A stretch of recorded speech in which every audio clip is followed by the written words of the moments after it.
የኳድራቲክ ፈንክሽን f of x is equal to ax square plus bx plus c በሚል ፎርማት የሚገለጽ ፈንክሽን አይነት ነው። ይህ የፈንክሽን አይነት ትልቁ ዲግሪው እንደምትመለከቱት 2 ነው። የኳድራቲክ ፈንክሽኖች ግራፍ ልክ እንደዚህ አይነት የፓራቦላ ቅርጽ ያላቸው ግራፎች ናቸው። እንደምታውቁት ፈንክሽን የምንለው የሆነ ኢንፑት ስንሰጠው የሆነ አውትፑት የሚሰጠን ማቴማቲካል ቱል ነው። የፈንክሽናችንን ኢንፑቶች በኤክስ ሪፕሬዘንት ስናደርጋቸው አውትፑቶቹን ሪፕሬዘንት የምናደርጋቸው በዋይ ነው። ይሄ ማለት በዚህ ኳድራቲክ ፈንክሽን ላይ እነዚህ ሁለቱ ኤክሶች የፈንክሽናችንን ኢንፑቶች ሪፕሬዘንት ሲያደርጉ እዚህ ጋር ያለው f of x ደግሞ የy ቫልዩን ወይንም አውትፑትን ሪፕሬዘንት ያደርጋል። ሌላው በዚህ ፈንክሽን ላይ መገንዘብ ያለብን እችኛዋ a የግራፋችንን ዳይሬክሽን እና ስፋት ትወስናለች። ይሄ ማለት የa ቫልዩ ፖዚቲቭ ሲሆን ግራፋችን አፕዋርድ ነው የሚሆነው። ይሄ ማለት ልክ እንደዚህ አይነት ነው የሚሆነው። ነገር ግን የa ቫልዩ ኔጌቲቭ የሚሆን ከሆነ ግራፋችን ዳውንዋርድ ነው የሚሆነው። ይሄ ማለት ልክ እንደዚህ ይገለበጣል። በሌላ በኩል ደግሞ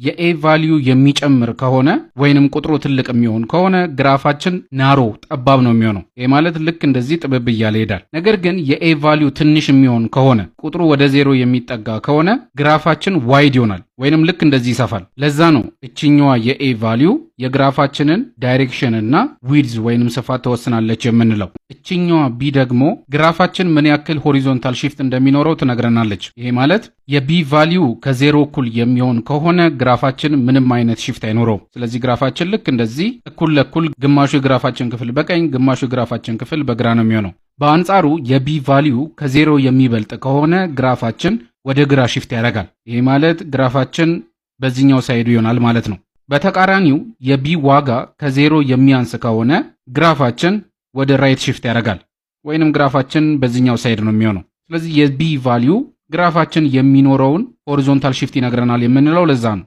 ይሄኛው የc ቫልዩ ደግሞ የሚነግረን የግራፋችንን ቨርቲካል ሺፍት ነው። ይሄ ማለት የc ቫልዩ 0 የሚሆን ከሆነ ግራፋችን ምንም አይነት ሺፍት አይኖረውም። እዚህ ጋር እንደምትመለከቱት ግራፉ መሃል ላይ ነው የሚሆነው። በአንጻሩ ደግሞ የc ቫልዩ ከ0 የሚበልጥ ከሆነ ግራፋችን አፕዋርድ ቨርቲካል ሺፍት ነው የሚኖረው። ይሄ ማለት ግራፉ ልክ እንደዚህ ከኤክስ አክሲስ በላይ ይሆናል። በተቃራኒው ደግሞ የc ቫልዩ ከ0 በታች የሚሆን ከሆነ ግራፋችን ዳውንዋርድ ቨርቲካል ሺፍት ነው የሚኖረው። ይሄ ማለት ግራፋችን ልክ እንደዚህ ከኤክስ አክሲስ በታች ነው የሚሆነው። ስለዚህ በዚህ ኳድራቲክ ፈንክሽን ላይ እያንዳንዱ ተርም ግራፋችንን የሚገልጸው በዚህ ሁኔታ ነው። በኳድራቲክ ፈንክሽን ዙሪያ በዋናነት አንደርስታንድ ማድረግ ያሉብን ኮንሰፕቶች ኳድራቲክ ፈንክሽኖችን እንዴት ፋክተራይዝ እንደምናደርጋቸው፣ ኮምፕሊቲንግ ዘ ስኩዌር ሜተድ ምን እንደሆነና የኳድራቲክ ፎርሙላን መረዳት ይሆናል። እነዚህን ደግሞ በቀጣይ ቪዲዮዎች ላይ እናያቸዋለን።